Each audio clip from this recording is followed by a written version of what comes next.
உறுப்பினர் திருமதி பிரேமலதா விஜயகாந்த் அவர்கள்.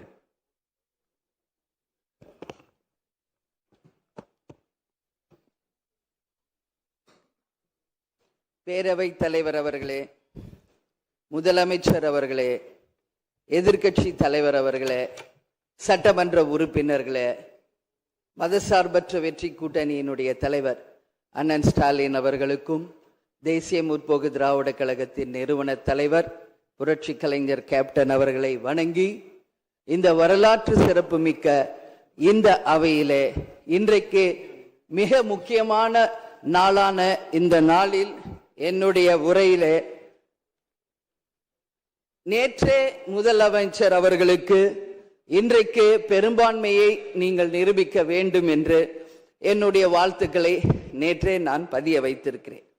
அதே போல முதலமைச்சர் அவர்கள் செய்த நல்ல விஷயங்களையும் நாம் பாராட்டி இருக்கிறோம்.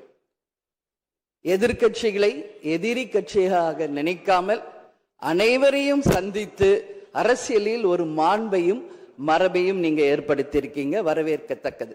அதுபோல உங்களுடைய முதல் அறிவிப்பிலேயே சிங்கப்படை பெண்களை பாதுகாக்கவும், அதே போல மதுக்கடைகளை மூடுவோம் என்று சொன்னதும் மக்களால் வரவேற்கப்பட்டது. அந்த வகையில் முதலில் 717 மதுக்கடைகளை மூடியது ஒட்டுமொத்த தமிழக மக்களால் வரவேற்கப்பட்டது. கோவில்கள் மற்றும் பள்ளி வளாகங்கள் அருகில் இருந்த மதுக்கடைகளை முதல் முறையாக நம்ம ஃபர்ஸ்ட் ஸ்டெப்ல இன்னைக்கு மூடியிருக்கோம். அடுத்தது இன்றைக்கு மீனவர்களை பாதுகாக்க ஒரு அறிவிப்பு அரசாங்கத்தின் மூலம் வந்திருக்கிறது. அதையும் தேமுதிக வரவேற்கிறது. இது எல்லாம் இருப்பினும் முதல்வர் அவர்களே, நீங்கள் அன்றைக்கு பதவியேற்ற அன்றைக்கு சொன்னது உங்களுடைய ஆட்சி வெளிப்படையான ஆட்சியாக இருக்கும், மக்களுக்கும் தமிழ்நாட்டுக்கும் ஒரு முன்னுதாரணமான ஆட்சியாக இருக்கும் அப்படின்னு தான் நீங்க அன்னைக்கு சொன்னீங்க. அதுபோல அரசு குடும்பத்தில் இருந்து வந்தவன் அல்ல, ஒரு எளிமையான குடும்பத்தில் இருந்து வந்தவன் தான் என்பதை முதலமைச்சராக நீங்க பதவியேற்றதை அனைவருமே வரவேற்றோம், மக்களும் வரவேற்றனர். நாம் சொல்லும் செயலும் ஒன்றாக இருக்க வேண்டும் என்பதில் யாருக்கும் மாற்று கருத்து கிடையாது.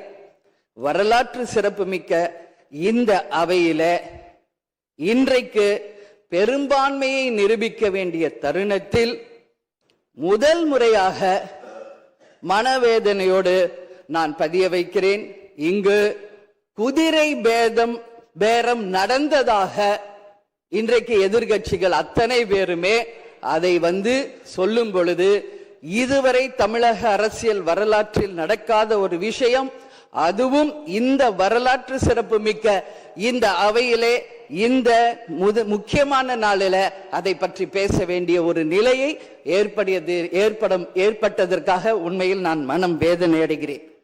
அதே போல முதலமைச்சர் அன்னைக்கு சொன்னாரு, இங்க முகம் மூடி யாரும் செல்ல வேண்டிய அவசியம் இல்லை, அனைவருக்கும் ஒரு வெளிப்படையான ஆட்சி தான் செய்வோம் என்று. அப்படி இருக்கையில் முதல்வர் அவர்களை சந்திக்க யார் முகத்தை மூடிக்கொண்டு அன்று வாகனத்தில் சென்றார்கள் என்பதை நிச்சயமாக மக்களுக்கு தெரியப்படுத்த வேண்டும் என்பதை இந்த நேரத்திலே நான் கேட்டுக்கொள்கிறேன்.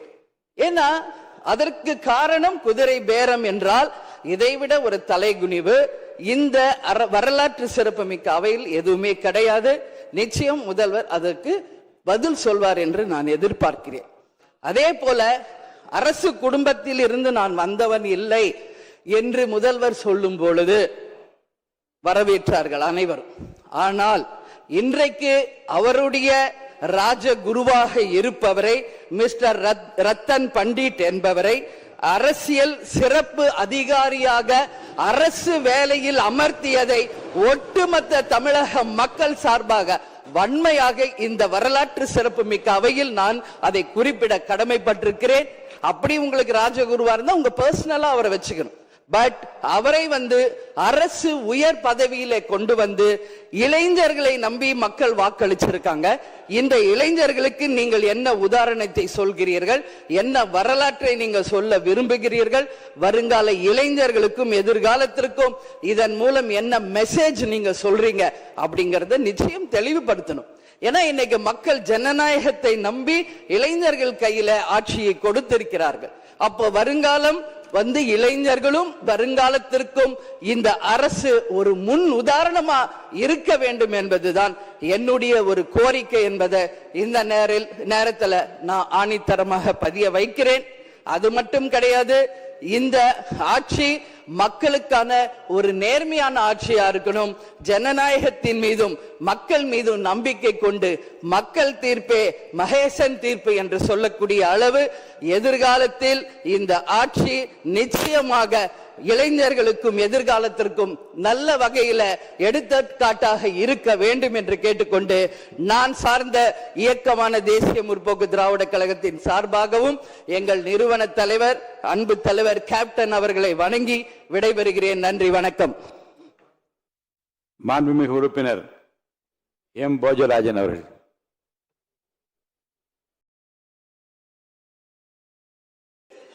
மாண்புமிகு பேரவைத் தலைவர் அவர்களே, மாண்புமிகு முதல்வர் அவர்களே, அமைச்சர் பெருமக்களே, எதிர்கட்சி தலைவர்களே மற்றும் இந்த சபையில் இருக்கின்ற உறுப்பினர்கள் அனைவர்களுக்கும் எனது வணக்கங்களையும் நான் சார்ந்த பாரதிய ஜனதா கட்சியின் வணக்கங்களையும் தெரிவித்துக் கொள்கின்றேன். இன்றைய தினம் முதல்வர்களுடைய நம்பிக்கை தீர்மானத்தில்